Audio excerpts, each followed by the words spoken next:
Hello everyone, কেমন আছেন আপনারা? নিশ্চয়ই ভালো আছেন। আর যারা আমাকে জিজ্ঞাসা করেন যে আমি কেমন আছি, তাদেরকে বলি যে আমি খুব ভালো আছি। মিঠুন চক্রবর্তী মানে মহাগুরু এমজি মিঠুন চক্রবর্তীকে নিয়ে রিসেন্ট টাইমে বেশ আমি কদিন ভিডিও আনিনি। তার কারণ হচ্ছে যে আগডুম বাগডুম ভিডিও বানাতে ভালো লাগে না, সত্যি কথা বলতে। মিঠুন চক্রবর্তীর আপকামিং ছবি প্রজাপতি 2, যেটি দেবের সঙ্গে হওয়ার কথা রয়েছে, এই জুলাই মাস থাকতেই শুটিং আরম্ভ হবে। নেক্সট ফৌজি, যেটি প্রভাসের সঙ্গে হওয়ার কথা রয়েছে, সেটারও কিন্তু প্রজাপতি 2 এর পরেই শুটিং আরম্ভ হবে। আর তারপরে হচ্ছে যে যেটা শুটিং কমপ্লিট হয়ে গেছে, জাস্ট আগস্ট মাসে মুক্তি পাবে। সরি, আগস্ট মাসে না, সেপ্টেম্বর মাসে। আমি প্রথমে সে পুরনো ডেটটা বলছি। সেপ্টেম্বর মাসে মুক্তি পাবে যে ছবিটির নাম হচ্ছে যে দ্য বেঙ্গল ফাইলস।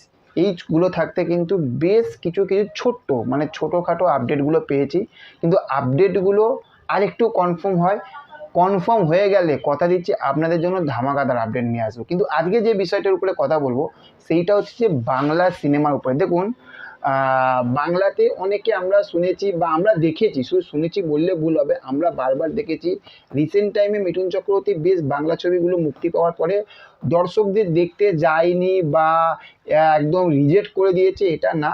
সন্তান মুভিটা মোটামুটি লোকে দেখেছে, শাস্ত্রী মোটামুটি লোকে দেখেছে, তারপরে হচ্ছে শ্রীমান ভার্সেস শ্রীমতী প্রত্যেকটা একটু কম লোকে দেখেছে।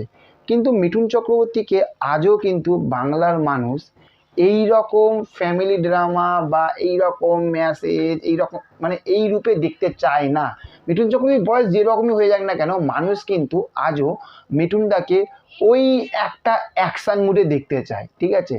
তো দেখুন, এটা আমার মনে হয়, এটা আমি বারবার দেখেওছি এবং এটার একটা গুঞ্জন এসেছে, ওই জন্যই আপনাদেরকে বলছি, ঠিক আছে? একটা কানাঘুষা শুনতে পাচ্ছি যে মিঠুন চক্রবর্তী এই সময় বাংলাতে দাঁড়িয়ে, যদি মনে আছে তো আপনাদের, সেই এমএলএ ফাটাকেষ্ট, মিনিস্টার ফাটাকেষ্ট, এই ছবি দুটো, তো এই রকম ছবির যদি সিকুয়েল যদি আসে, ধরুন এমএলএ ফাটাকেষ্ট বা মিনিস্টার ফাটাকেষ্ট পার্ট 2 যদি আসে, তাহলে 100% বলছি, মানুষ কিন্তু আজও দৌড়ে যাবে এই ছবিগুলো দেখতে। কারণ কেন বলুন তো?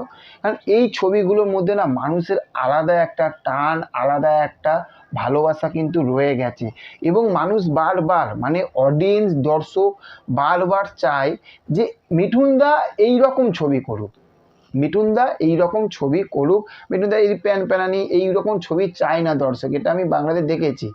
তো সেখান থাকতে এইটুখানি আপনাদেরকে বলতে পারি যে হালকা কানাঘুষো একটি মানে একটি ভালো সাইট, যেটিকে আমি ফলো করি, মানে পেজ, সেই পেজ থাকতে জানতে পারছি যে, পরে বলবো, ঠিক আছে? এইটুখানি বলি যে খুব তাড়াতাড়ি মিঠুন চক্রবর্তী বাংলাতে আর একটা ব্যাপক লেভেলের কিন্তু কাজ আসতে চলেছে, ব্যাপক লেভেলের কাজ আসতে চলেছে, এবং এই কাজটা কিন্তু দর্শকের এক কথায় মন ভরিয়ে দেবে, দর্শককে নাড়িয়ে রেখে দেবে, দর্শক ছিটকে যাবে, এই হয়ে যাবে ওই হয়ে যাবে, যেরকম দিল্লি ফাইলস কি বেঙ্গল ফাইলসে বলা হচ্ছে।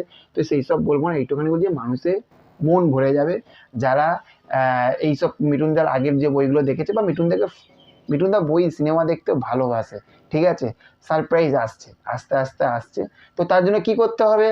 চ্যানেলটাকে সাবস্ক্রাইব করতে হবে। শুধু ভিডিও দেখলে হবে বস? একটু চ্যানেলটাকে সাবস্ক্রাইব করো, যাতে সামনের দিকে এগিয়ে যায়। করো, বা যারা বড়রা আছে করুন, পাশে থাকুন বস, সামনে এগিয়ে যাবো, ধামাকা থেকে ধামাকাদার আপডেট নিয়ে আসবো।